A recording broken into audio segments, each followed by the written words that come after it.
Government சரியான தண்டனையை கொடுக்க மாட்டீங்க.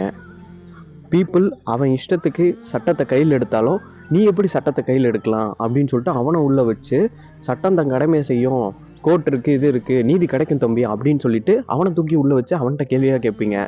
நீங்கள் சட்டம் தன் கடமை செய்யும் அப்படின்னு சொல்கிற மாதிரி சரியான தண்டனை கொடுத்து இதெல்லாம் பண்ணியிருந்தா பீப்புள் ஏன் சட்டத்தை கையில் எடுக்க போகிறான்?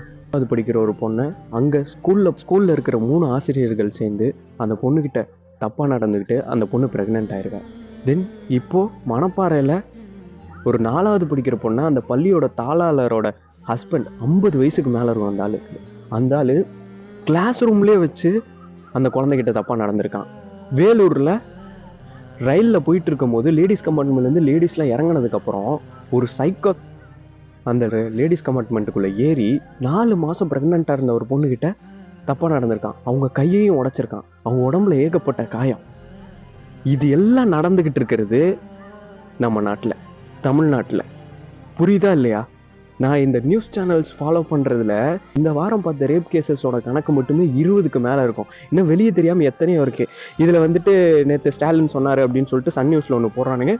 இனிமேலும் தமிழ்நாட்டில் எப்போவுமே வந்துட்டு திமுகவோட ஆட்சி தான், ஏன்னா திமுகவோட சாதனைகள் தெரியும் அப்படின்னு சொல்லிட்டு சொல்கிறார். தென் பெண்களுக்கு பாதுகாப்பான ஆட்சி கொடுக்கறதுல திமுக வந்துட்டு சிறந்து விளங்கியிருக்கு அப்படின்னு சொல்கிறார். நீங்கள் ஆண்டுகிட்டு இருக்கிற இந்த நாட்டில் இப்போ தான் இதெல்லாம் நடந்துக்கிட்டு இருக்கு. நீங்கள் இப்போ என்ன பிடுங்கிக்கிட்டு இருக்கீங்க? ஏன்னா எனக்கு அவ்வளோ கோபம் வருது. நம்ம நாட்டில் இருக்க பெண்களுக்கு பாதுகாப்பு இல்லை.